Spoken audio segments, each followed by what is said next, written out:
So as we all know, Zion is no stranger to high expectations or scrutiny. He had them before college, he had them during college, and even now that he is in the NBA, he still has them. And when you're the #1 pick of your draft and such a hyped up prospect, you just gotta accept that that's what comes with it. Like, no one is going to feel bad for you at all. And for the most part, he's done that. You could even say that he's welcomed the hype. But at times, the expectations become so high that it even makes him wonder. I wonder if they know that I'm 19. Coming into the league with, And yes, that was a real article title. Crazy, but yeah.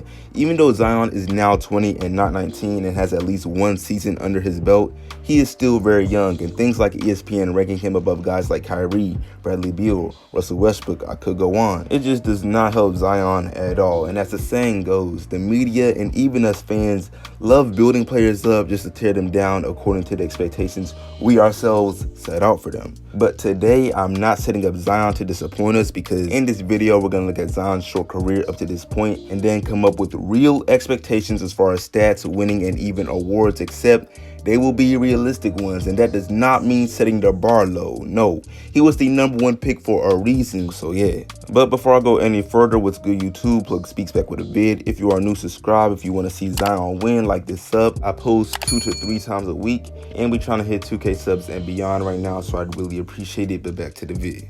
So Zion's rookie year was pretty weird, and I know that's something you could say for all rookies just off the presence of the unprecedented NBA bubble, like duh.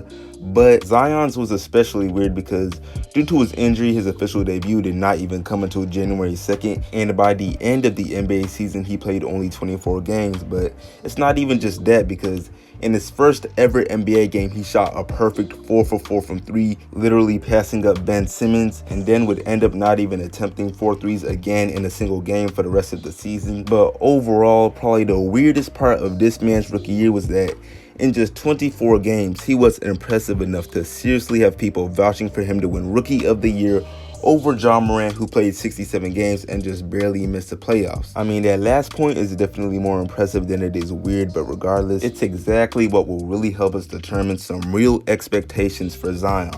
Anyway, in his rookie year, he averaged about 23 points, 6 rebounds, and 2 assists on 58% shooting from the field in just 28 minutes a game, and that was with a whole minutes restriction. So with the exception of better rebounding and defensive numbers, it's pretty safe to say he lived up to the hype in his first year. But heading into the next season, the new Pelicans coach Stan Van Gundy has already let it be known that Zion has no limitations as far as any minutes restrictions. So I would not doubt Zion starts to play anywhere from 30 to 33 minutes a game. And being that Zion is also looking healthier after everyone was saying he's too fat and acting like he's on the pace to become obese, which we all know was overblown, but point is he is now looking skinnier, and there's good reason to believe he will show us a lot next year. But there is a small issue that could have a decent effect on just how much he breaks out next year, and that is the question of who will the Pelicans really go to as their first option between him and Brandon Ingram, who they just gave a deserved max contract extension after his first All-Star season. And I'm not saying that these two cannot coexist, because near the end of last season they seemed to gel together just fine, but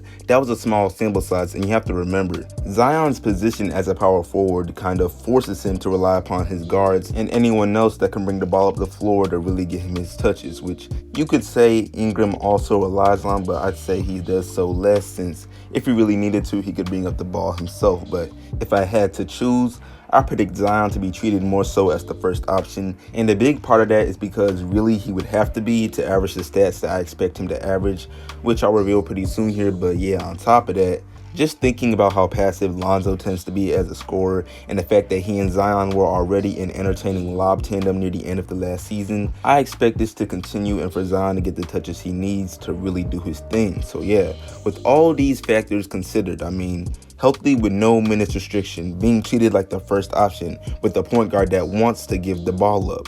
As far as stats, it's pretty reasonable to expect Zion to average 25 points, 10 rebounds, 3 to 4 assists, at least 1 block, and at least 1 steal on around 50% shooting from the field, which would be really good and even give him a great chance at an all-star spot in the very competitive Western Conference. But before I go on about this, just in case there are some that still think this bar is too high, Let me just say that this is pretty similar to his per 36 minute totals, which I did not base this off, but it aligns pretty well. I mean, a per 36 is based on your normal stats anyway. But moving on to expectations as far as winning, I don't see the Pelicans making the playoffs, and that's even if Zion were to exceed the expectations I have out for him.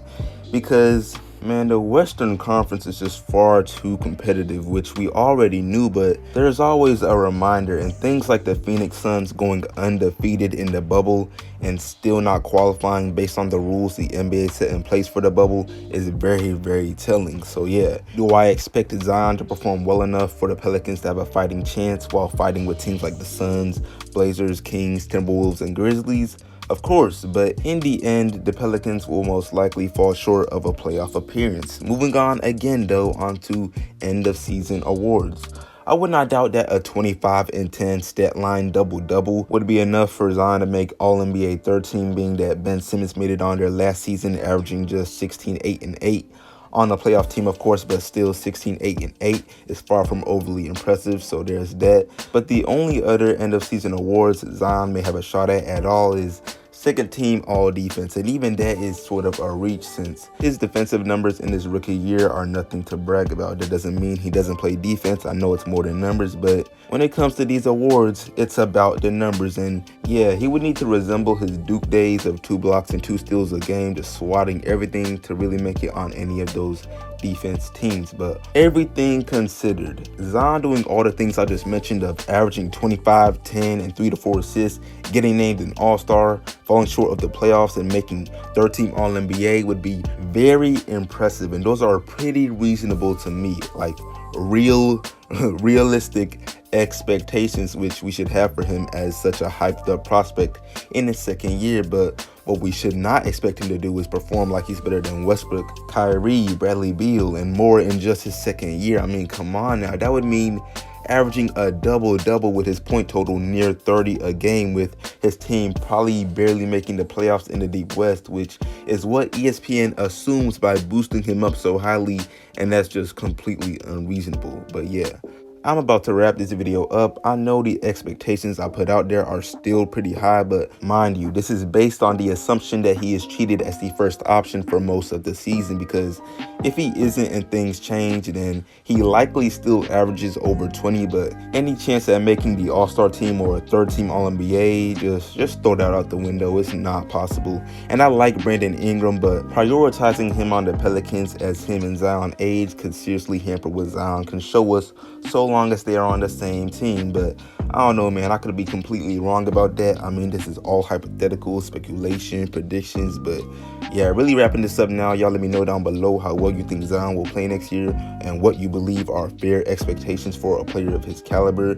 Do you think he can emerge as the first option? And just let me know all of that, because ultimately expectations determine if a player is a bust or not, which Zion is far from right now. But that's it. Like the sub if new, all of that, share it, and more content on the way. I post a lot of college and high school, but everyone knows NBA is king, so let me know if y'all want some more NBA stuff. But that's it, and I'm